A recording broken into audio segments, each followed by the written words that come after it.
Feliz Santo Sábado, queridos hermanos. Estoy muy feliz y muy agradecido con Dios por la oportunidad que se me ha encomendado hoy de dirigirme ante ustedes con la palabra de Dios.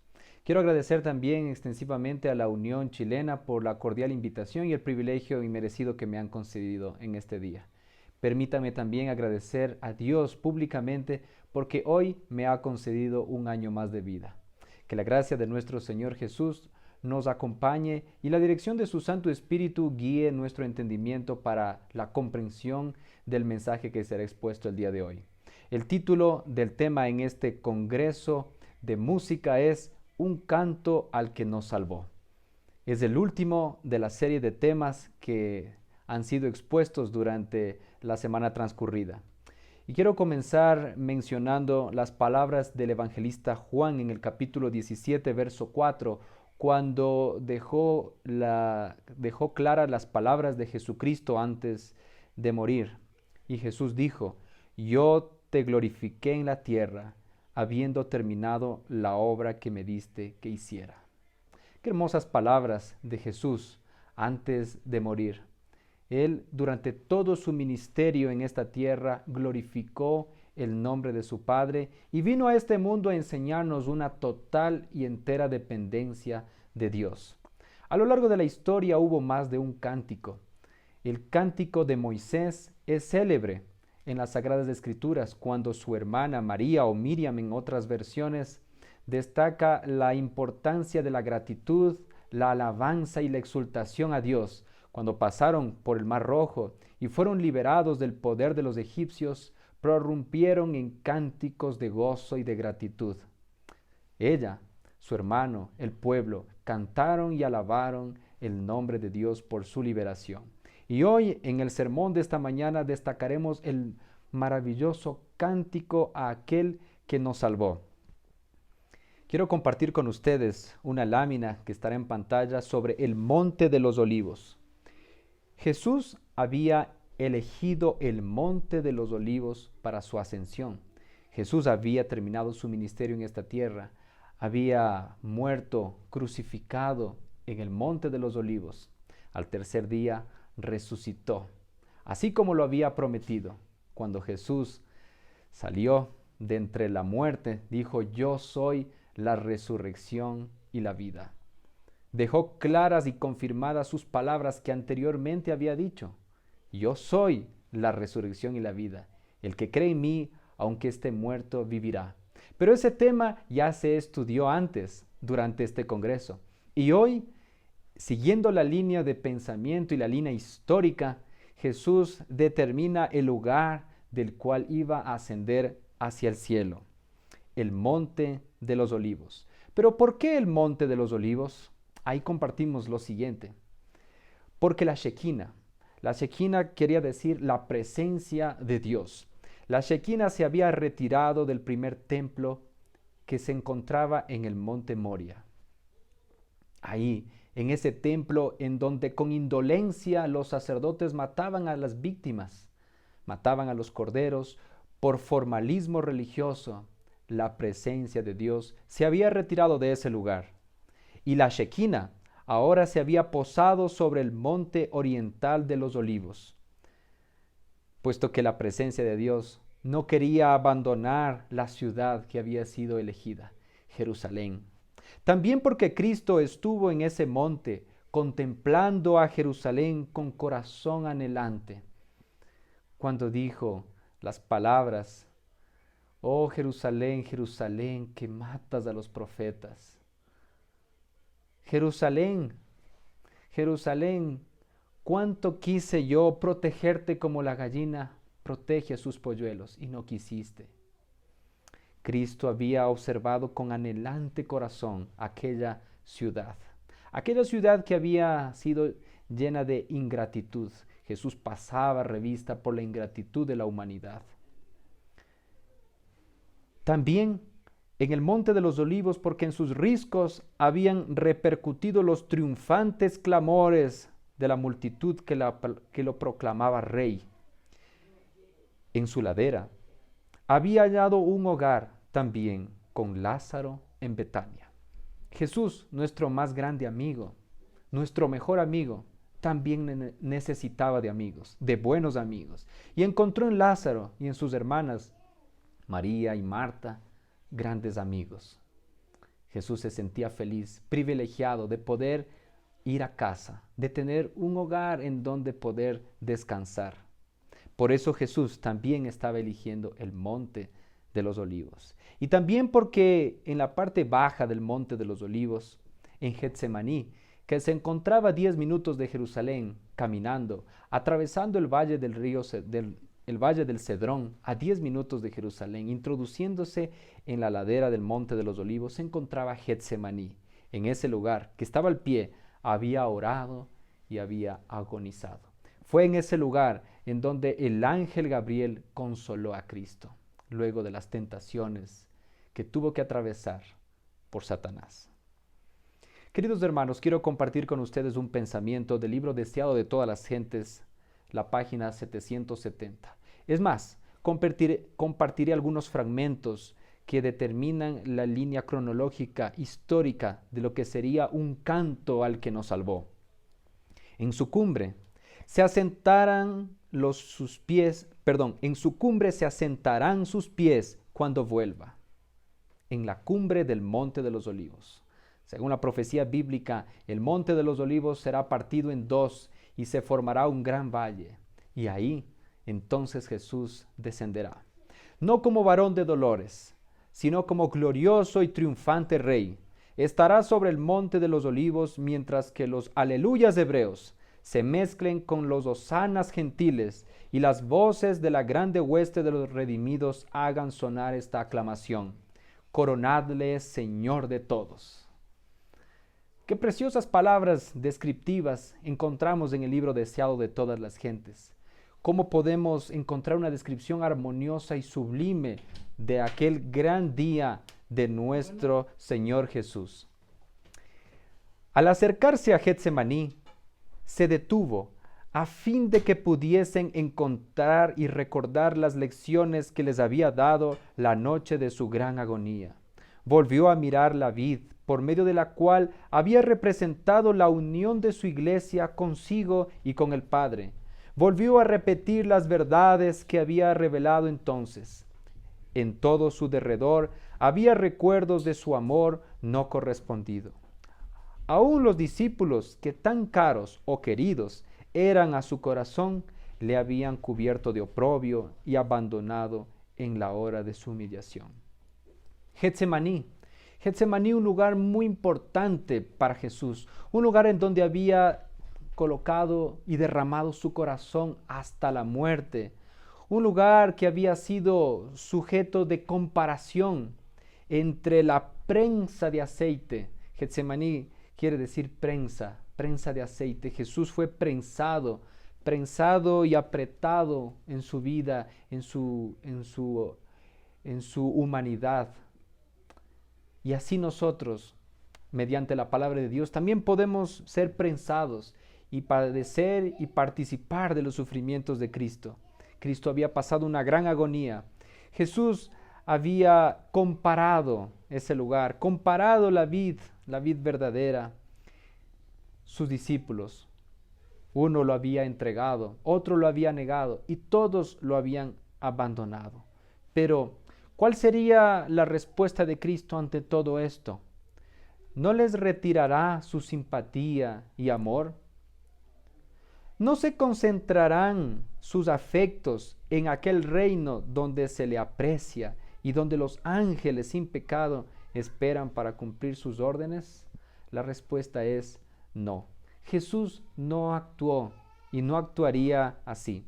Antes de morir, Jesús declaró, en Mateo capítulo 28, verso 18 al 20, dice, y acercándose Jesús, les habló diciendo, toda autoridad me ha sido dada en el cielo y en la tierra. Id pues, y haced discípulos de todas las naciones, bautizándolos en el nombre del Padre y del Hijo y del Espíritu Santo, enseñándoles a guardar todo lo que os he mandado.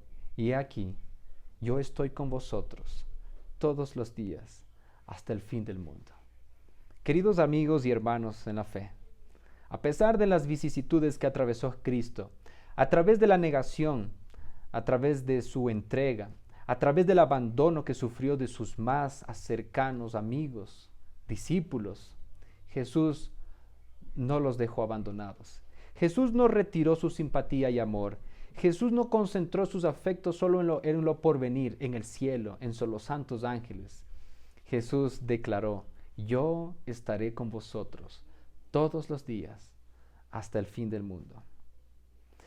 En el deseo de todas las gentes, en la página 771 leemos: no los reprendió a sus discípulos, no los reprendió por sus faltas y fracasos. Jesús es así. Jesús se conduele con nosotros. A Jesús no le gusta sacar en cara constantemente nuestros fracasos, nuestras faltas. Jesús cuando perdona, lo hace de corazón. Jesús cuando intercede, lo hace de corazón. Y anhela que nosotros, sus hijos, sigamos su maravilloso ejemplo. No recordar las faltas del pasado, los fracasos de nuestros familiares, de nuestros hermanos en la fe. Debemos seguir este ejemplo maravilloso de Jesucristo. Jesús no los reprendió por sus faltas y fracasos. Las últimas palabras que oyeron de los labios del Señor fueron palabras de la más profunda ternura, con las manos extendidas para bendecirlos, como si quisiera asegurarles su cuidado protector. Ascendió lentamente de entre ellos, atraído hacia el cielo por un poder más fuerte que cualquier atracción terrenal. Y mientras subía, los discípulos, llenos de reverente asombro y esforzando la vista, miraban para alcanzar la última vislumbre de su Salvador que ascendía. Una nube de gloria le ocultó de su vista. Y llegaron hasta ellos las palabras: he aquí, yo estoy con vosotros todos los días, hasta el fin del mundo. Mientras la nube formada por un carro de ángeles le recibía, al mismo tiempo flotaban hasta ellos los más dulces y gozosos acordes del coro celestial. Queridos hermanos, qué maravillosa descripción encontramos aquí. Cómo Jesús deja sus últimas palabras llenas de esperanza, llenas de alegría. Esas palabras que enternecen nuestro corazón. Había pasado varios días, había pasado 40 días con sus discípulos. Jesús había dejado claro su aspecto corpóreo, había declarado y había dejado claro su humanidad. Había dejado claro que había regresado de entre los muertos. Y sus discípulos lo habían recibido. Entre ellos, uno, Tomás, había dicho: yo quisiera tocar, quisiera poner mi dedo en su costado, quisiera ver sus marcas en sus manos y en sus pies, para poder creer. Y Jesús había dicho: bienaventurados los que sin ver creyeron. Jesús estuvo con sus discípulos un tiempo más, dejándoles claras instrucciones, dejando claros los preceptos y la voluntad de Dios. Y aquí y en este momento, Jesús había ascendido al monte de los olivos. Había ascendido. Se había separado de sus discípulos. Pero el libro de Hechos de los Apóstoles, en el capítulo 1, versos 10 y 11, encontramos un detalle muy hermoso que quisiera destacar. La actitud de los ángeles. Aquellos ángeles que animaron a Jesús. Aquellos ángeles que estuvieron en el momento de su resurrección, estarían ahora para animar a aquellos 11 discípulos y más personas que estuvieron ahí. Dice la palabra de Dios: y mientras miraban fijamente al cielo, viendo cómo Jesús se alejaba, 2 hombres vestidos de blanco se aparecieron junto a ellos y les dijeron: Galileos, ¿por qué se han quedado mirando al cielo? Este mismo Jesús que estuvo entre ustedes y que ha sido llevado al cielo, vendrá otra vez de la misma manera que lo han visto irse allá. Cuando Jesús ascendía y cuando la nube lo separó, los ángeles de Dios estaban recibiendo a Jesús para escoltarlo hacia la ciudad eterna, hacia la ciudad de Dios. Aquellas primicias, aquellas personas que habían resucitado con Cristo, también estaban siendo arrebatadas, también estaban siendo escoltados juntamente con Cristo hacia la ciudad de Dios. Pero de entre los ángeles, que estaban felices de recibir al Señor para escoltarlo hacia el cielo, 2 de ellos tuvieron que abandonar este séquito y descender hacia el monte de los olivos para expresar esta pregunta a los discípulos. ¿Por qué se han quedado mirando al cielo? Y declararles la gran promesa, este mismo Jesús que estuvo entre ustedes y que ha sido llevado al cielo, vendrá otra vez de la misma manera que lo han visto irse al cielo. ¿Cuán amoroso es Dios? ¿Cuán amoroso es el ministerio de los ángeles? Los ángeles juegan un papel maravilloso e importante en la historia de la redención. Así lo hicieron y así lo han hecho hasta hoy y lo seguirán haciendo hasta el día de Jesucristo. ¿Quiénes eran estos ángeles? Y corroboramos lo anteriormente mencionado. Aquí está. Estos ángeles pertenecían al grupo que había estado esperando en una nube resplandeciente para escoltar a Jesús hasta su hogar celestial. Eran los más exaltados de la hueste angélica, los 2 que habían ido a la tumba en ocasión de la resurrección de Cristo y habían estado con Él durante toda su vida en esta tierra. Y aquí comparto con ustedes un pensamiento de 2 líneas, muy importante, que es necesario destacar. Cristo había ascendido al cielo en forma humana. Qué interesante. Jesús no dejó el aspecto corpóreo, no dejó la humanidad aquí en la tierra. Jesús llevó su humanidad al cielo. Jesús, por lo tanto, al estar en esta tierra, era 100% hombre y era 100% Dios. Y cuando Jesús regresó al cielo, se mantuvo en la misma posición. 100% Dios y 100% hombre. Jesús llevó su humanidad al cielo como recordatorio del plan de redención, como recordatorio de que vino a este mundo a vencer como un ser humano el pecado, pero con una gran diferencia a la que muchos intentan hoy. Muchos intentan salvarse por sus propios esfuerzos, pero Jesús vino a salvar al mundo y a vencer al pecado en estricta comunión permanente con su Padre. Jesús nos vino a enseñar dependencia total y absoluta de Dios y se llevó la humanidad para recordar siempre el inmenso amor y el sacrificio que hizo por nosotros. El profeta Zacarías, en el capítulo 13, verso 6, se declara sobre la humanidad eterna de Jesús. Y alguien le dirá, ¿qué son esas heridas en tu cuerpo? Y él responderá, son aquellas con que fui herido en casa de mis amigos. Las palabras de Jesús, a la vista humana, a los oídos humanos, son inconcebibles. Porque ¿quién osaría morir por alguien? La Biblia dice, quizá en Romanos capítulo 5, quizá alguien osara morir por un justo.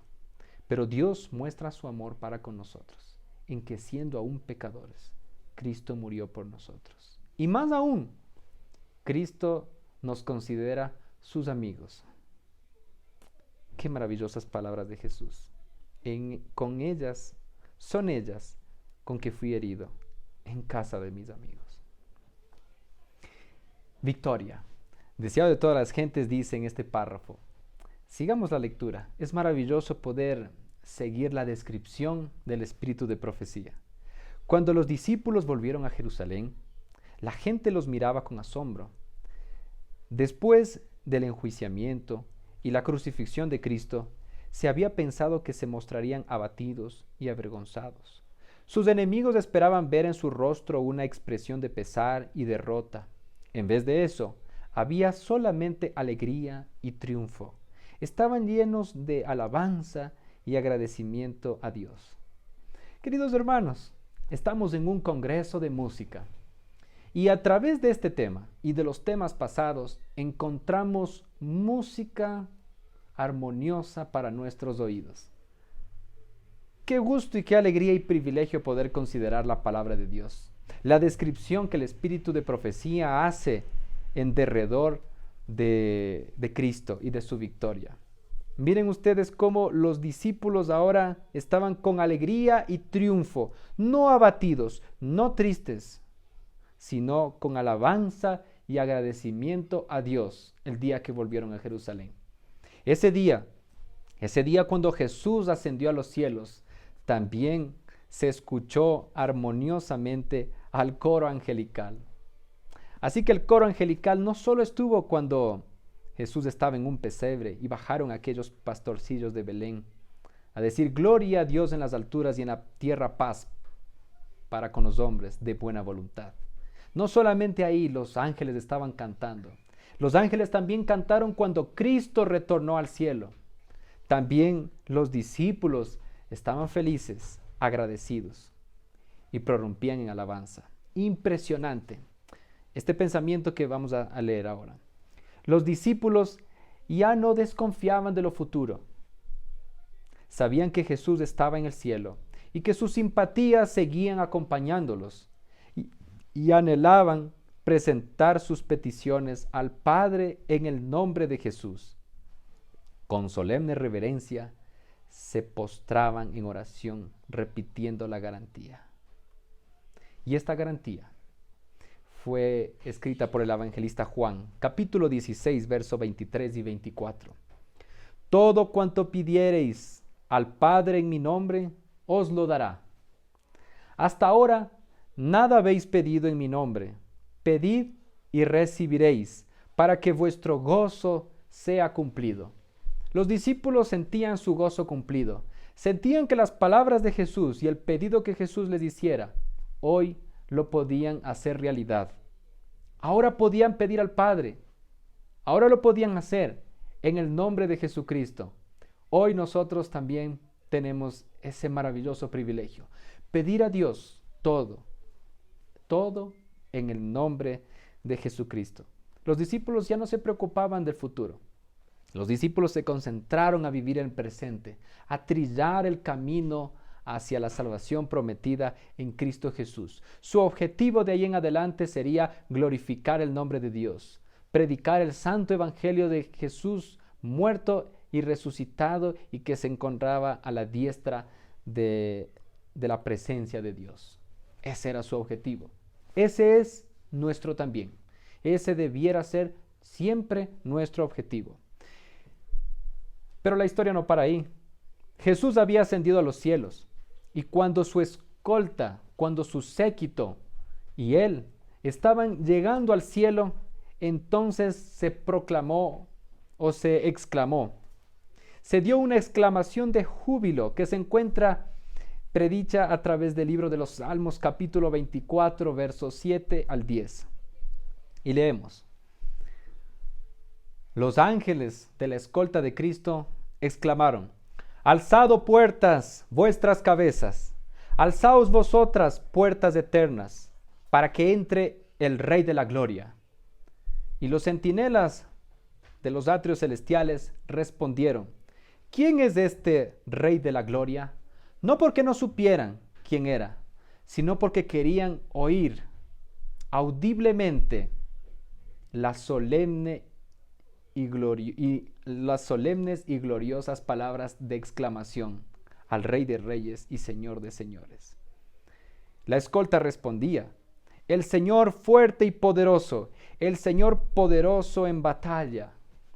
Alzado puertas vuestras cabezas, alzad las puertas eternas, para que entre el Rey de la Gloria. Y se vuelve a preguntar, los centinelas otra vez preguntan: ¿Quién es este Rey de la Gloria? Porque no se cansaban de oír las palabras de loor y alabanza al Rey. Y respondieron la escolta: El Señor de los ejércitos, Él es el Rey de la Gloria. Qué hermoso salmo. Finaliza diciendo Selah. Selah, que del hebraico quiere decir deténgase y escuche. Qué hermosas palabras. Cómo los ángeles de Dios con exclamación, con exultación, con alegría, demandaban que las puertas sean alzadas, que las cabezas sean levantadas, que las puertas eternas sean abiertas para que entre el Rey de la Gloria.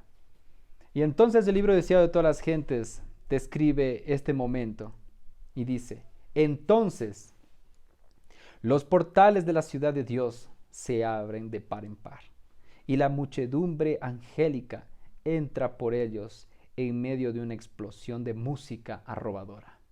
Estamos en un congreso de música, un canto al que nos salvó.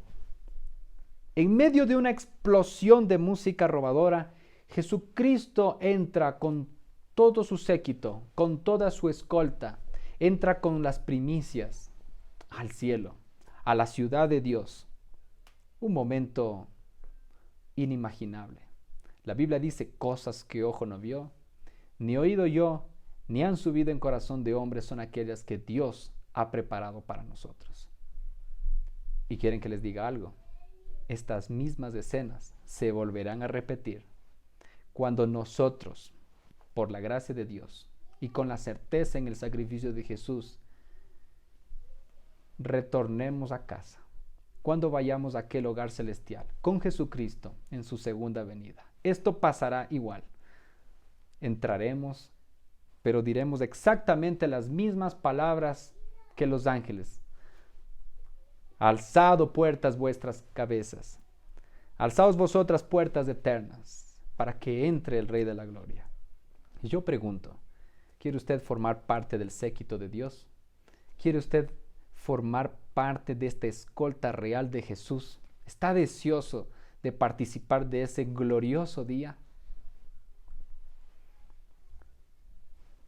Ahora yo pregunto: ¿qué encontramos en la ciudad? Vamos a ver aquí algunas cosas que están ahí en la ciudad. Está el trono de Dios. Alrededor del trono está el arco iris de la promesa. Están los querubines y serafines. Están los comandantes de las huestes angélicas. Están los hijos de Dios, representantes de los mundos que nunca cayeron. Todo ello en aquel lugar, en aquel momento en que Jesús victoriosamente entraba al cielo. Todos estaban listos para dar la bienvenida a Jesús y para glorificar a su Rey. Todos. Pero ¿qué pasó? ¿Qué pasó en ese momento? Cuando todos estaban dispuestos a glorificar al Rey. Pero con un ademán, Él los detiene, Jesús. Todavía no. No puede ahora recibir la corona de gloria y el manto real. Entra entonces a la presencia de su Padre. Señala su cabeza herida, su costado traspasado, sus pies lacerados. Alza sus manos que llevan la señal de los clavos.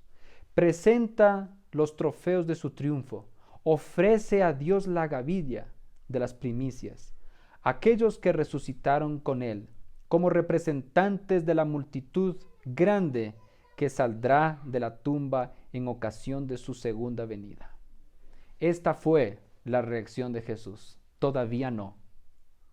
Los detuvo y decidió entrar en la presencia del Padre para presentar su sacrificio, para presentar sus manos, para decir: Padre, aquí los tengo esculpidos en mis manos, en mis pies. Consumado es. He hecho el trabajo. He cumplido el compromiso.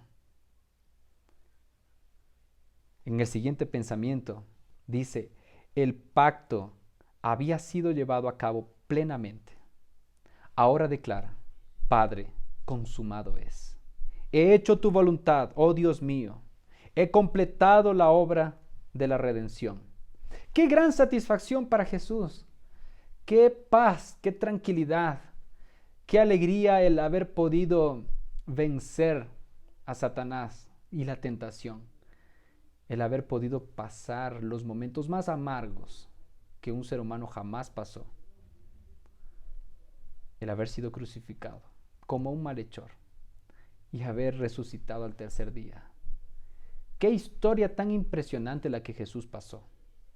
¿Usted ha tenido algún triunfo en su vida sin sacrificio? Creo que no. Toda victoria conlleva un sacrificio. Todo triunfo y todo logro conlleva una lucha, determinación, dedicación, responsabilidad, compromiso. Cuando vemos el ejemplo de Cristo, esto nos anima a que en nuestra vida secular, en nuestra vida familiar y en nuestra vida espiritual y cristiana mantengamos el principio de Cristo: compromiso, dedicación, responsabilidad, devoción, alegría. Jesús había dicho: consumado es. Y Jesús terminó lo que vino a hacer. Y no dejó a medias un trabajo. Usted nunca deje a medias un trabajo. Nunca deje que en su vida esté escrito un pendiente. Los pendientes son lamentables, tristes, llegan a ser dolorosos. Hay que pasar la página siempre de la mejor manera, triunfando, haciendo logros en la vida. Jesús vino a enseñarnos eso. Por eso Jesús nos deja esta gran lección hoy.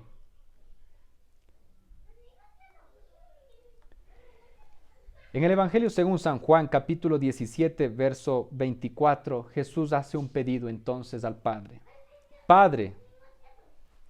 Padre, tú me los diste, y quiero que estén conmigo donde yo voy a estar, para que vean mi gloria, la gloria que me has dado, porque me has amado desde antes que el mundo fuera hecho. Ahora Jesús tenía méritos. Ahora Jesús tenía méritos para decir: Padre, tú me los diste. Ahora yo quiero que ellos estén aquí conmigo. Ahora quiero que ellos vengan aquí, a este hogar celestial, por el amor que me has tenido, desde antes de la fundación del mundo. Quiero que ellos vengan acá, para que vean mi gloria, para estar conmigo, para yo estar con ellos. Qué maravillosas palabras de Jesús. Jesús tenía toda la autoridad y todo el mérito para pedir ese deseo a su Padre. ¿Y cómo responde el Padre?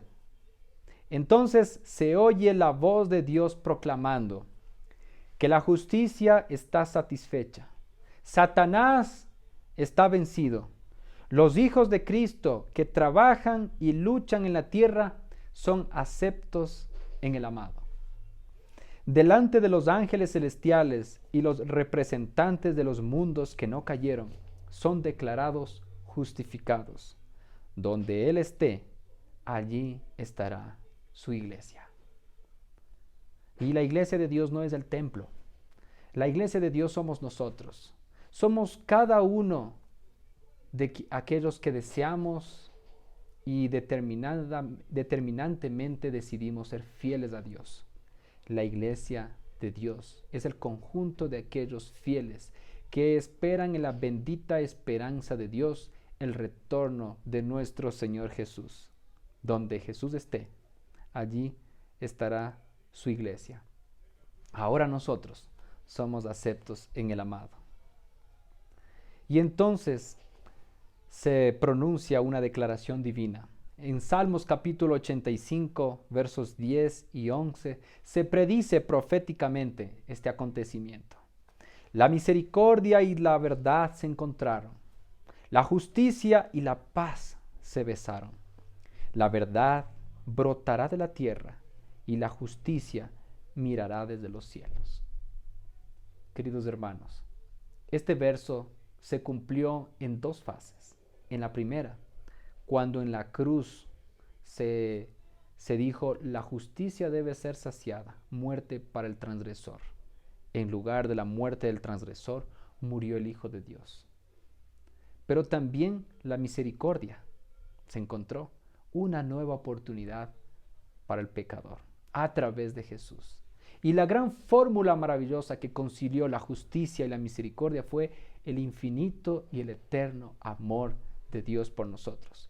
Porque de tal manera amó Dios al mundo que dio a su Hijo unigénito, para que todo aquel que en Él cree no se pierda, mas tenga vida eterna. Entonces en la segunda fase se vuelve a encontrar. La misericordia y la verdad, la justicia y la paz se besaron. Y ahora desde los cielos, desde el trono de Dios, desde la presencia de Dios Padre, la justicia mira a la tierra desde los cielos. Y el Padre reacciona. Entonces, los brazos del Padre rodean a su Hijo. Qué hermosa esta escena. Entonces el Padre, Dios Padre, abraza a su Hijo, lo rodea con sus brazos de amor y se da la orden en el cielo: adórenlo todos los ángeles de Dios. Este es un momento único, este es un momento sublime. Entonces todos los ángeles del cielo se postran con sus semblantes inclinados en la presencia de Jesús, y Jesús es adorado. Queridos hermanos, solo Dios puede ser adorado, y Jesús es Dios, es el Padre eterno, el príncipe de la vida, el príncipe de paz. Es Jehová Dios, fuerte en batalla, poderoso guerrero. Ese es nuestro Dios, ese es Jesús. Queridos hermanos, el título de este sermón es Un canto al que nos salvó. Y aquí, en la palabra de Dios, en el libro de Apocalipsis capítulo 5 versos 12 y 13, encontramos el glorioso canto que se pronunció en el cielo, del cual queremos todos participar un día.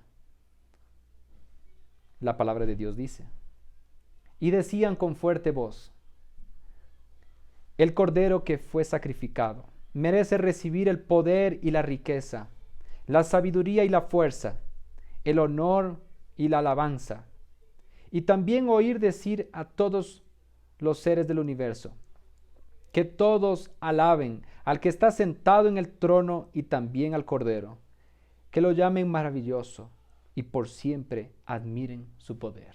Amén. Esta es una oración cantada. Este fue un canto exultante en la presencia de Jesucristo, allá en el cielo. Y este cántico, estos mismos versos escritos en Apocalipsis, hoy en día han sido compuestos por grandes compositores cristianos, como George Frederick Handel, que compuso Gloria al Cordero.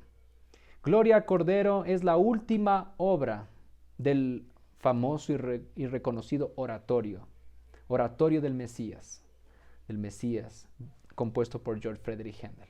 Una maravillosa melodía que nos llena de contentamiento y de alegría, pero no se compara en lo más mínimo el gozo que se dio en el cielo, y esa alabanza por este coro angelical. Pues la palabra de Dios vuelve a enfatizar cosas que ojo no vio, ni oído oyó, ni han subido en corazón de hombre, son las que Dios ha preparado para los que le aman. Ese coro angelical no se compara con los coros terrestres. Sin embargo, en nuestra esfera humana, al escuchar un coro así, con estas letras, nos llena a nosotros el corazón de alegría. Pero no nos quedemos únicamente con aquel canto al que nos salvó, que fue pronunciado allá en el cielo, que volverá a ser pronunciado cuando estemos en la presencia de Dios. No quisiera dejar sus corazones en esta mañana con aquel canto glorioso, sino con el que nos compete a nosotros hoy, con el que nos concierne a nosotros hoy como hijos de Dios, como embajadores de Cristo, como testigos del Señor, como atalayas firmes. Quiero compartir con ustedes, para finalizar, el canto profético descrito por el profeta Isaías en el capítulo 52, los versos 7 al 10. Y este cántico es para ti y para mí. Participemos juntos. Cuán hermosos son sobre los montes los pies del que trae buenas nuevas. Aquí tenemos un cántico compuesto por esta letra, en base a esta letra. ¿Recuerdan ustedes? Yo creo que ya están cantando en casa. Cuán hermosos son los pies sobre los montes, del que publica la paz, del que buenas nuevas trae, del que anuncia salud. Las palabras del profeta Isaías repercuten hasta hoy. Este es el cántico que debe caracterizar a todo hijo de Dios, a todo cristiano. Quedémonos con este cántico, porque la misión hoy es aquí en la tierra, para que con esa misión podamos alcanzar la gran misión, la gran visión de la salvación en Cristo Jesús. Y sigo la lectura. Cuán hermosos son sobre los montes los pies del que trae buenas nuevas, el Evangelio. Los pies del que anuncia la paz, del que trae buenas noticias, del que anuncia salvación, del que le dice a Sión, tu Dios reina. Tus atalayas dejan oír su voz. Al unísono lanzan voces de júbilo. Con sus propios ojos ven que el Señor vuelve a Sión, páramos de Jerusalén. Canten alabanzas y alégrense a una voz. El Señor ha consolado a su pueblo, ha redimido a Jerusalén. El Señor ha desnudado su santo brazo a la vista de todas las naciones, y todos los confines de la tierra verán la salvación de nuestro Dios. Amén. Queridos hermanos, las palabras del profeta Isaías no son otras sino aquellas palabras que prorrumpían en gozo y en alegría aquellos que retornaron de su cautiverio en Babilonia, aquellos que fueron liberados cuando el siervo de Dios, Ciro, dio decreto para que retornen a casa. Y ese decreto fue honrado más tarde por Darío Histaspes. Y ese decreto finalmente fue ejecutado por Artajerjes Longímano. Y cuando retornaban de regreso a casa, volvían con alegría, volvían llorando de alegría, cantando con júbilo el retorno a casa.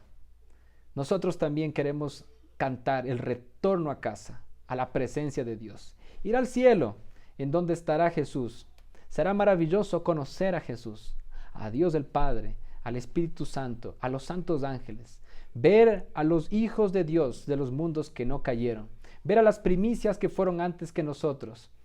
Usted está deseoso de ver a todos los patriarcas y profetas del Antiguo Testamento, a los apóstoles. Cuán impresionante será ver a Pablo abrazarse con Esteban, el diácono, apedreado.